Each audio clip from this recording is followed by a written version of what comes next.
Very good evening everyone. स्वागत करते हैं एक बार फिर से हम आपके अपने यूट्यूब चैनल सीयूटी रैंकर्स में। इस सेशन में हम लोग CUET BHU BEd social science previous year पर 2022 को सॉल्व करेंगे और यह जो सेशन होगा वो आप लोग का पार्ट बी होगा। पार्ट बी का आज हम लोग यहाँ पर क्वेश्चन नंबर 76 से लेकर के 100 तक के जो क्वेश्चन होंगे उन्हें हम लोग सॉल्व करेंगे। इससे पहले हम लोगों ने दो वीडियो पार्ट बी के ला चुके हैं जिसमें आप लोगों को यहाँ पर 26 से लेकर के 50 और 51 से लेकर 75 तक के क्वेश्चन को हल कराया गया है। ठीक है, और ये आज का हमारा आखिरी सेशन होने वाला है social science previous year paper 2022 का। तो चलिए शुरू करते हैं। लास्ट सेशन में हम लोगों ने 75 क्वेश्चन को सॉल्व किया था। इस सेशन में हम लोग 76 से लेकर 100 तक के क्वेश्चन को सॉल्व करेंगे।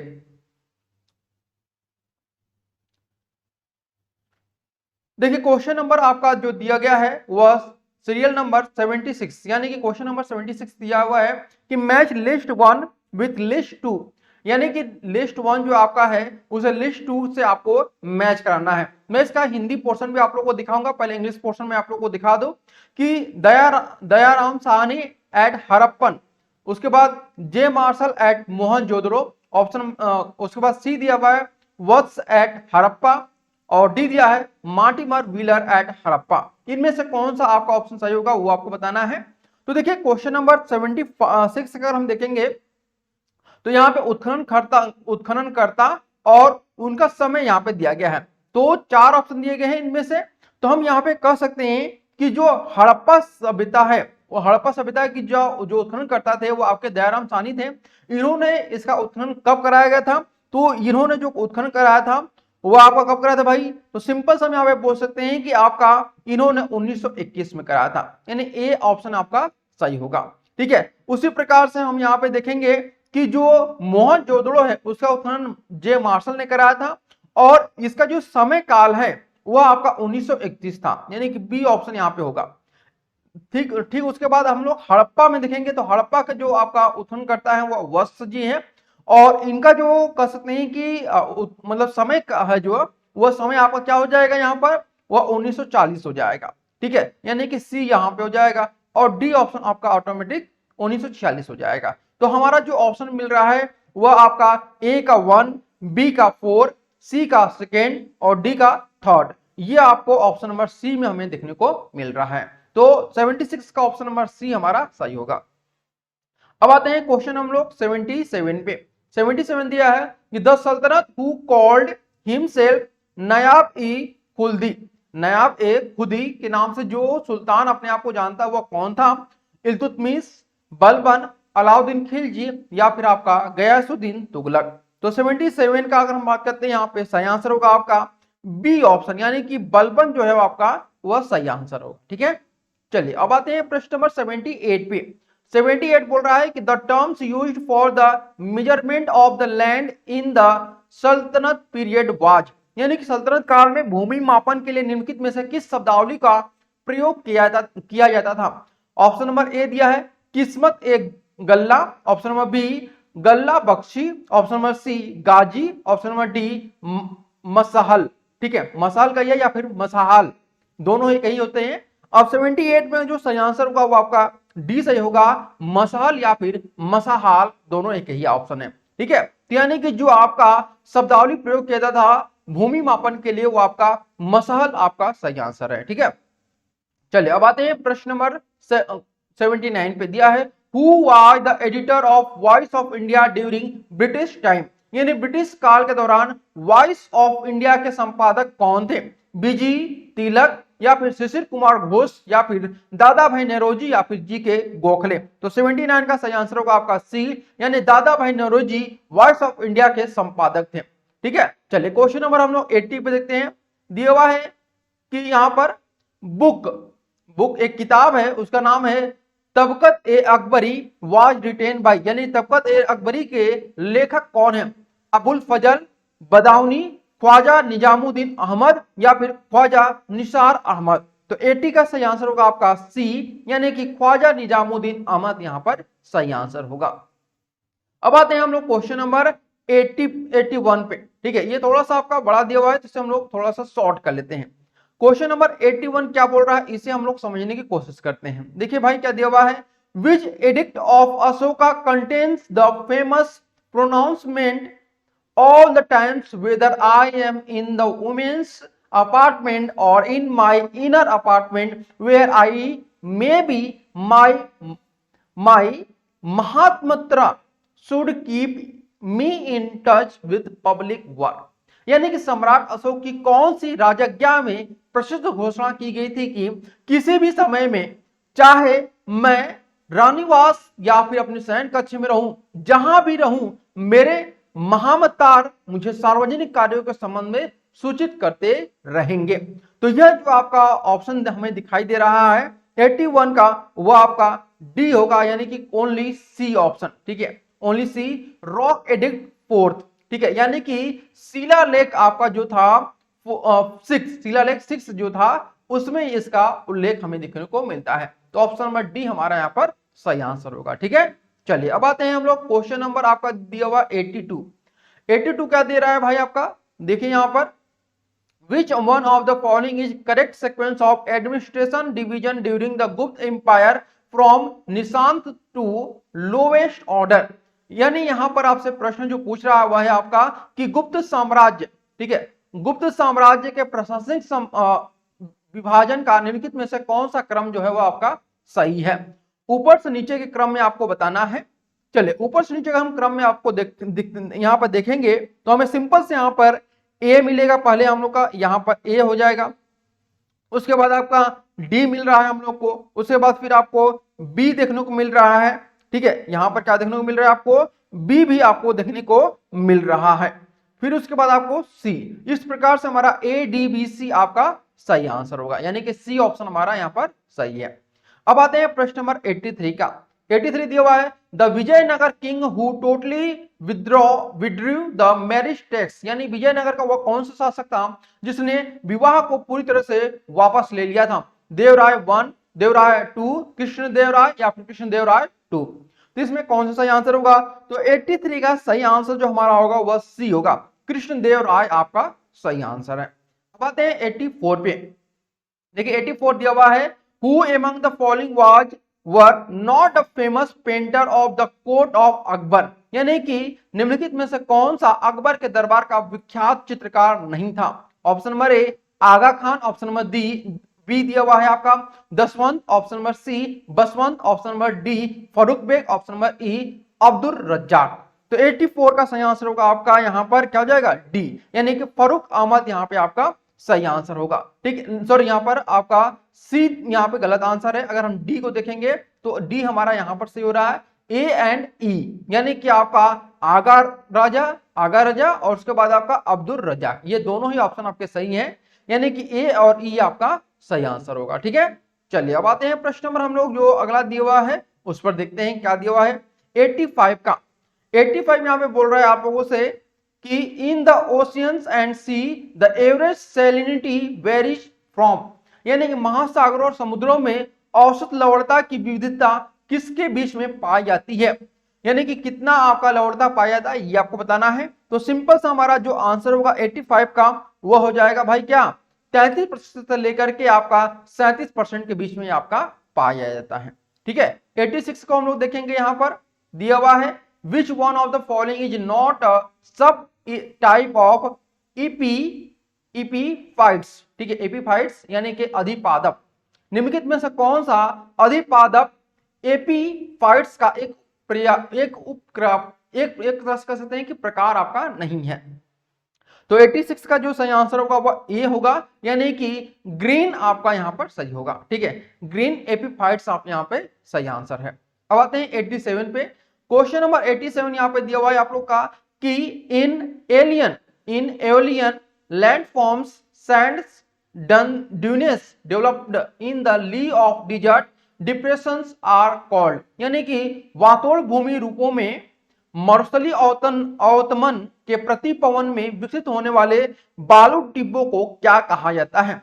तो यहां पर हम कह सकते हैं कि 87 का जो सही आंसर होगा वह डी होगा, यानी कि लूनेट कहा जाता है आप लोग को। ठीक है, अब आते हैं हम लोग 88 पे। क्वेश्चन नंबर 88 दिया हुआ है according to Koppen's climate classification DFC types of climate is found in which state of India. यानी कोपेन के वर्गीकरण के अनुसार डीएफसी प्रकार का जलवायु भारत के किस राज्य में पाया जाता है? तो यह जो पाया जाता है आपका वह असम में पाया जाता है, यानी ऑप्शन नंबर हमारा ए सही होगा। अब आते हैं 89 पे। क्वेश्चन नंबर 89 बोल रहा है कि Shivalik range is also known as, यानी कि शिवालिका पर्वत श्रेणी को अन्य किस नाम से आपका जाना जाता है? तो शिवालिका को हम लोग किस नाम से जानते हैं भाई? तो आउटर हिमालयन के नाम से भी हम लोग उसको जानते हैं। ठीक है, किसके नाम से? आउटर हिमालयन के नाम से भी हम इसको जानते हैं, अर्थात बाह्य हिमालय के नाम से भी जाना जाता है। चलिए 90 का देखते हैं हम लोग। Which one of the following age groups the working age groups of population, निम्नलिखित में से कौन सा आंकड़ा आयु समूह जनसंख्या के कार्यशील समूह का प्रतिनिधित्व करता है? तो यहां पर जो सही आंसर होगा 90 का वह सी सही आंसर होगा, यानी कि 15 से 59 के बीच में आप लोग का। अब आते हैं प्रश्न नंबर 91 का। मीनिंग ऑफ IUCN इज, यानी IUCN का मतलब क्या होगा ये आपको बताना है, यानी फुल फॉर्म में हम कह सकते हैं आपका। ठीक है, तो 91 का जो सही आंसर होगा वो आपका डी हो जाएगा, यानी कि the international union of conservation of nature, ये आपका सही आंसर है। अब आते हैं 92 पे। Which of the following countries is not mega diversity centre, यानी कि निम्नलिखित में से कौन सा देश महाविविधता केंद्र नहीं है आपका? तो यह आपको बताना है 92 में। तो यहां पे हम कह सकते हैं कि जो आपका सही आंसर होगा वह जापान नहीं है और श्रीलंका नहीं है, यानी हमारा बी और सी सही होगा। तो ऑप्शन नंबर बी हमारा यहां पर सही है कि बी एंड सी ओनली। अब आते हैं क्वेश्चन नंबर 93 पे। देखिए 93 क्या बोल रहा है आप लोगों से, यहां पर सिंपल सा प्रश्न पूछा गया है कि Ibn Khaldun completed his monumental work known as मुकदमा। His work is divided into how many sections? ठीक है, यहां पे दिया गया है कितने सेक्शन में इसे डिवाइड किया गया। जो इब्न खल्दून ने अपनी अति विशिष्ट कार्य मुकदमा की रचना की है, यह कार्य कितने खंडों में विभाजित किया गया है? तो 93 का सही आंसर हो जाएगा आपका सी, यानी कि 6 सेक्शन में आपका डिवाइड किया गया है। अब आते हैं प्रश्न नंबर हम लोग 94 पे। देखिए 94 आप लोगों से पूछा है, यहाँ पर सिंपल सा क्वेश्चन है कि sea salt, pollen, ash, smoke, soot and fine soil are associated with the, यानी कि समुद्री नमक, पराग, राख, धूम सूट और कोमल मृदा निम्नलिखित में से किससे संबंधित है? तो ये आपका गैस से संबंधित है, वाटर से संबंधित है, डस्ट से, या फिर आपका मिड ओर से संबंधित है। तो 94 का सही आंसर होगा आपका सी, यानी यह आपका धूल कणिकाओं से संबंधित है, यानी कि डस्ट पार्टिकल से आपका संबंधित है। अब आते हैं हम लोग क्वेश्चन नंबर आपका 95 यहां पे बोल रहा है आप लोग से कि मीनिंग ऑफ AICPA इज, यानी AICPA का फुल फॉर्म को बताना है। तो यहां पर सही आंसर हो जाएगा the American institute of certified public accounts, ये आपका सही आंसर होगा। ठीक है, क्वेश्चन नंबर आपका 96 दिया हुआ है आपका। Which of the following is not a business transaction, यानी निम्नलिखित में से कौन एक व्यवसायिक लेन देन नहीं है, ये आपको बताना है। तो इसमें हम कह सकते हैं कि 96 का सही आंसर होगा सी, यानी कि paid sons fees from her personal bank account 10,000 rupees, यानी कि उसने अपने व्यक्तिगत बैंक खाते से पुत्र को 10,000 रुपए फीस का भुगतान किया। यह एक क्या है भाई? एक व्यवसायिक लेन देन नहीं है। अब आते हैं प्रश्न नंबर हम लोग 97 में। देखिए 97 बहुत ज्यादा यहाँ पे बड़ा क्वेश्चन आप लोग को पूछा गया है। इसका हम आप लोग को क्या दिया हुआ है, एयर टाइप का क्वेश्चन आप लोग का है, यानी असर्शन और रीजन का। तो पहले हम असर्शन देखते हैं, दिया हुआ है on the given below basis of period the different sources of funds can be categorised into 3 parts, one of them is long term sources, यानी कि आपका कथन ये कह रहा है यहां पर कि अवधि के आधार निधियों के विभिन्न स्रोतों को भाग में वर्गीकृत किया जा सकता है। इनमें से एक दीर्घकालीन स्रोत क्या है? अब रीजन यहां पर बोल रहा है कि the long source fulfil the financial requirement of an enterprise for a period exceeding 5 years and include sources such as shares and debt natures, long term borrowing and loans from financial institutions, यानी कि यहां पे आपका कारण दिया है कि दीर्घकालिक स्रोत एक उद्यम की 5 वर्ष से अधिक की वित्तीय आवश्यकताओं की पूर्ति करते हैं। इनमें शेयर, डिबेंचर, दीर्घकालिक ऋण और वित्तीय संस्थाओं से ऋण सम्मिलित होते हैं। अब यहां बोला गया है in the light of in the line of above statement choose the most appropriate answer from the option given below. यानी उपरोक्त कथन के आलोक में नीचे दिए गए विकल्पों में से सबसे उपयुक्त आंसर जो है वो आपको बताना है। तो 97 का सही आंसर हो जाएगा आपका ए, यानी यहां पे हम कह सकते हैं कि both A and R correct and R is correct explanation of A. ठीक है, अब आते हैं हम लोग 98 पे। देखिए क्वेश्चन नंबर 98 क्या बोल रहा है इसे हम लोग देखेंगे। दिया है कि लिस्ट 1 और लिस्ट 2 दिया हुआ है। अटल पेंशन योजना, ये योजना के बारे में है और ये इस योजना में कौन से संबंधित है ये चीजें बताई गई हैं। अटल पेंशन योजना, प्रधानमंत्री सुरक्षा बीमा योजना, प्रधानमंत्री जनधन योजना, प्रधानमंत्री जीवन ज्योति बीमा योजना। अभी आपको ऑप्शन दिए गए हैं और इनमें आपको बताना है कि कौन सी योजना किससे संबंधित है। तो यहाँ पे आपका 98 का जो सही आंसर होगा उसे हम लोग यहाँ पर देखेंगे 98 का। तो सबसे सही आंसर होगा कि अटल पेंशन योजना जो है यह योजना वृद्धावस्था पेंशन को लाभ उठाने के लिए एक निवेश कार्य के रूप में कार्य करती है, यानी ए ऑप्शन हमारा यहाँ पर हो जाएगा। ठीक है, इसके बाद हम लोग देखेंगे जो सेकेंड आपको देखने को मिल रहा है। ठीक है, सेकेंड जो आपको देखने को मिलेगा वह कौन सा हो जाएगा, यहाँ पर प्रधानमंत्री सुरक्षा बीमा योजना। प्रधानमंत्री बीमा सुरक्षा योजना किससे संबंधित होगा भाई, तो सिंपल सा हम यहाँ पर कह सकते हैं आप लोग का कि यह जो संबंधित होगा इस योजना में आकस्मिक निशक्त कवर करने की पेशकश की गई है, यानी ये आपका बी हो जाएगा। ठीक है, सेम चीज हम यहाँ पे देखेंगे आप लोग का कि सी का प्रधानमंत्री जनधन योजना, यह योजना समाज के आर्थिक रूप से कमजोर वर्ग के लिए उपयुक्त है, यानी यह आपका सी हो जाएगा और डी यहाँ पर इसके जस्ट सामने हो जाएगा। ठीक है, तो इस प्रकार से हमारा ऑप्शन नंबर ए सही हो रहा है। ठीक है, चलिए अब आते हैं 99 पे। देखिए क्वेश्चन नंबर 99 क्या बोल रहा है ये हम लोग देखते हैं। A bank reconciliation statement is prepared by, निम्नलिखित में से किसके द्वारा एक बैंक मिलान विवरण तैयार किया जाता है। तो यह जो बैंक मिलान विवरण जो तैयार किया जाता है वो आपका किसके द्वारा भाई, एक बैंक खाता धारक के द्वारा, यानी account holder in a bank, ये आपका सही आंसर होगा। और ये आपका क्वेश्चन नंबर 100 दिया हुआ है, which one of the following is not protected under copyright यानी लिटरेरी वर्क, यानी निम्नलिखित में से कौन प्रत्यालिपकारी साहित्यिक कृति के अंतर्गत नहीं आती है। तो यहाँ पे ऑप्शन नंबर ए दिया है brochure, architectural drawing, song lyrics, computer program. तो 100 का जो सही आंसर होगा वह बी सही होगा, यानी आर्किटेक्चरल ड्राइंग आपका सही होगा, वास्तुशिल्पी चित्रांकन यहाँ पर सही आंसर है। ठीक है, तो आज हम लोगों ने कुल क्वेश्चन नंबर 100 तक को सॉल्व कर लिया है और यहाँ पर आप लोग का जो ह्यूमैनिटीज एंड सोशल साइंस का प्रीवियस ईयर पेपर था, ह्यूमैनिटीज एंड सोशल साइंस का, इसे हम लोगों ने क्या किया है यहाँ पर सॉल्व कर लिया, जो कि 2022 में पूछा गया था। ठीक है, तो उम्मीद करते हैं इन 100 प्रश्नों को द्वारा आप लोग अपना आकलन कर सकते हैं किस प्रकार का पेपर पैटर्न लास्ट ईयर पूछा गया था और कैसे आप लोग को अपनी तैयारी कंप्लीट करनी है।